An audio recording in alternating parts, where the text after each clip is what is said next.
Hello friends, how are you? I am Satyanarayan, 2019 batch IPS, and in this video we will discuss the career progression of an IPS officer.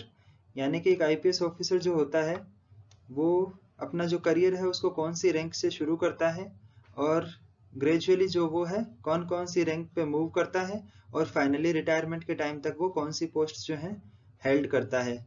Okay, so let's start the video. सो आप जानते हैं कि जो IPS होते हैं उनका selection का प्रोसेस कुछ इस प्रकार होता है कि जो यूपीएससी का सिविल सर्विस का जो एग्जाम है उसके थ्रू इंडियन पुलिस सर्विस के लिए ऑफिसर्स चुने जाते हैं और उनको जो है शुरुआत में 2 वर्ष की ट्रेनिंग में जाना होता है. तो जब पहले वर्ष की जब वो ट्रेनिंग कर रहे होते हैं तो वो सरदार वल्लभ भाई नेशनल पुलिस एकेडमी हैदराबाद में अपनी ट्रेनिंग करते हैं और यहाँ आप देख सकते हैं कि इनके कंधे पे जो है एक स्टार होता है और उसके साथ जो है वो आईपीएस लिखा होता है. उसके साथ साथ जो जितने भी आईपीएस ऑफिसर होते हैं वो सब ब्लू कलर का लेनियार्ड पहनते हैं. ओके, उसके बाद में जब पहला साल होता है उसका तो उसके कंधे पर एक स्टार होता है. तो जब एक साल उसका कंप्लीट हो जाता है ट्रेनिंग का तो दूसरे वर्ष जो है वो 2 स्टार पहनता है और जब 2 साल पूरे हो जाते हैं तो उसके बाद वाला जो टाइम है उसमें उसका जो है एक स्टार और बढ़ जाता है, टोटल 3 स्टार हो जाते हैं. तो इस तरीके से ये होता है शुरुआती लेवल एक आईपीएस ऑफिसर का. और ये जो पूरा टाइम होता है इसमें शुरू के 2 साल में उसको एज ए प्रोबेशनर कहा जाता है. उस प्रोबेशनर पीरियड में पहला साल जो है वो एज ए ट्रेनिंग ऑफिसर होता है. दूसरा साल जो होता है उसको एएसपी अंडर ट्रेनिंग कहते हैं. एएसपी का मतलब होता है असिस्टेंट सुपरिटेंडेंट ऑफ पुलिस. तो ये जो आईपीएस की पहली पोस्टिंग होती है फील्ड में उसको एएसपी के नाम से जाना जाता है. और उसके बाद में एएसपी से उसका अगला प्रमोशन जो होता है वो होता है एडिशनल एसपी यानी कि एडिशनल सुपरिटेंडेंट ऑफ पुलिस. तो उस वक्त जो है उसके स्टार्स जो है वो अशोक स्तंभ में कन्वर्ट हो जाते हैं. यानी कि जो पहले 3 स्टार थे वो अब एक अशोक स्तंभ रह जाता है और जो स्टार है वो हट जाते हैं.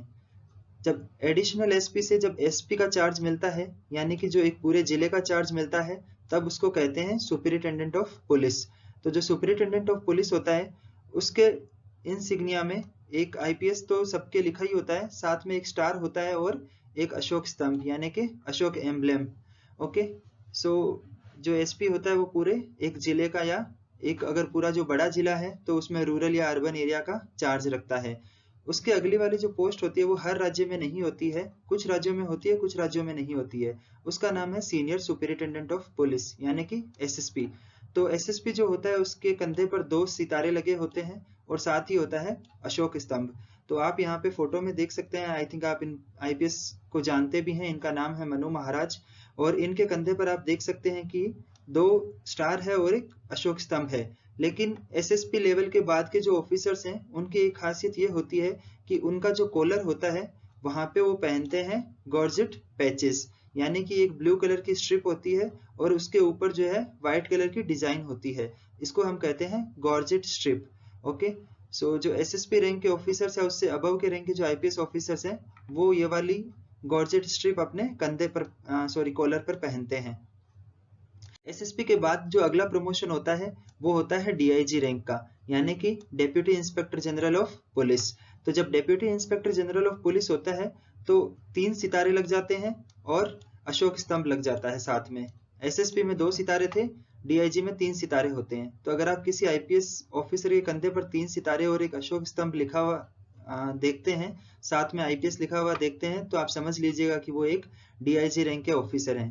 डीआईजी रैंक जो है ऑफिसर वो भी ब्लू स्ट्रिप पहनते हैं जो सेम एसएसपी जैसा पहनते हैं. उसके बाद जो अगला प्रमोशन होता है उनका वो होता है आईजी में यानी inspector general of police.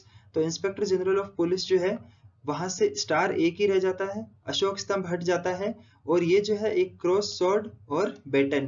Cross sword यानी कि जो है वो तलवार और जो बेटन होती है जो पुलिस का डंडा होता है उसका ये सिंबल है. साथ में आईपीएस तो लिखा हुआ होता ही है हर आईपीएस ऑफिसर के कंधे पर. उसके बाद में आप यहाँ पे देख सकते हैं कि जो चेंज आता है वो आता है इनकी गॉर्जेट पैचेस में. यानी कि पहले जो गॉर्जेट पैचेस होती हैं आपने पिछली वाली फोटो में देखा था वो एकदम सिर्फ व्हाइट कलर की जो है एकदम ऐसे लीनियर डिजाइन होता है. जो ब्लू कलर की स्ट्रिप होती है उसके ऊपर व्हाइट कलर की एक लाइन होती है. लेकिन यहाँ पे जो है वो एक ओक लीफ में कन्वर्ट हो जाता है ओक यानी जो एक आपका पेड़ होता है ओक का, उसका जो पत्ती होती है उस पत्ती जो है उसकी शेप का यहाँ पे डिजाइन होता है। तो जो भी आईजी रैंक या उसके ऊपर के जो ऑफिसर्स होते हैं उनका जो गॉर्जेट पैचेस होता है उसमें ओक लीफ होता है। ओके, फिर उसके बाद में जो अगला प्रमोशन होता है वो होता है एडीजी रैंक के ऑफिसर में। तो जो एडीजी रैंक का ऑफिसर है उसकी फुल फॉर्म होती है additional director general of police. तो जो एडीजी रैंक का जो ऑफिसर होता है उसके कंधे पर एक अशोक स्तंभ होता है और एक जो क्रॉस स्वॉर्ड बैटन और क्रॉस स्वॉर्ड एंड बैटन, और उसके बाद जो है वो आईपीएस लिखा होता है। यही सेम एम्ब्लेम होता है डीजीपी रैंक के ऑफिसर का। तो जो डीजीपी रैंक का ऑफिसर होता है वो हाईएस्ट पोस्ट होती है डीजीपी यानी डायरेक्टर जनरल ऑफ पुलिस। तो जो एक पूरा राज्य जो होता है उसका कार्यभार जो है वो एक डीआईजी रैंक डीजीपी रैंक के ऑफिसर संभालते हैं। उसके साथ साथ जो बहुत सारी सेंट्रल एजेंसीज हैं जैसे सीबीआई हो गया, नारकोटिक्स कंट्रोल ब्यूरो हो गया, या फिर सरदार वल्लभ भाई पटेल नेशनल पुलिस एकेडमी है, तो इन सब के जो डायरेक्टर्स होते हैं या जो हेड होते हैं वो डीजीपी रैंक के ऑफिसर्स होते हैं। जो आईजी रैंक के ऑफिसर्स होते हैं वो एक पूरी रेंज के हैं, इंचार्ज होते हैं। तो एक राज्य में जो है वो 5 से 6 या उससे भी ज्यादा रेंज होती है। और जो डीआईजी रैंक के ऑफिसर होते हैं वो एक रेंज में काफी सारे डीआईजी हो सकते हैं। तो इस तरीके से होता है एक आईपीएस का करियर प्रोग्रेशन। और जब आखिर में एक आईपीएस अधिकारी रिटायर होता है तो वो जो सेंट्रल आर्म्ड पुलिस फोर्सेज होती हैं जैसे सीआरपीएफ, आपका एसएसबी या फिर बीएसएफ है, इनके डायरेक्टर के रूप में, या फिर जो है जो बाकी सीबीआई या फिर जो बाकी इंस्टीट्यूशंस हैं जैसे नारकोटिक्स कंट्रोल ब्यूरो, तो उनके डायरेक्टर के रूप में वो रिटायर होते हैं। सो डीजीपी जो है वो हाईएस्ट पोस्ट होती है। So I hope that you people like this video. जो इसमें इंफॉर्मेशन दी हुई है वो आपको पसंद आई होगी।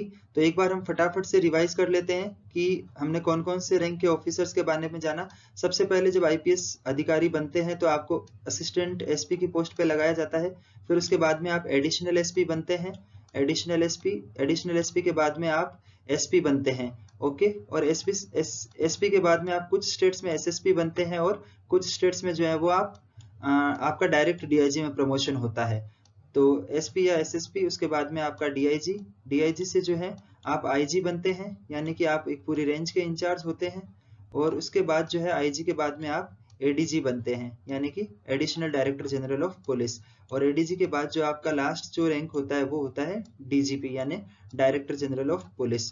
तो ज्यादातर जो अधिकारी जो आईएएस बनते हैं वो मोर और लेस सब जो है एडीजी रैंक के तक तो पहुंच ही जाते हैं, लेकिन जो अपनी यंग एज में बन जाते हैं वो लास्ट में जो है वो डायरेक्टर जनरल ऑफ पुलिस तक पहुंच जाते हैं। तो इस वीडियो में हमने डिस्कस किया डिफरेंट हायरार्की जो आईपीएस ऑफिसर्स की है। तो ये नीचे से ऊपर की तरफ है।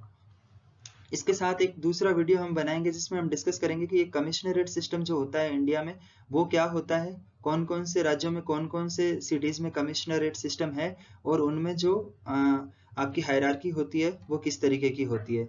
So I hope that you people like this video. अगर आपको पसंद आया तो आप अपने फ्रेंड के साथ इसको शेयर कीजिए, आप इस वीडियो को लाइक कीजिए और इस चैनल को सब्सक्राइब कीजिए। Thank you, have a nice day.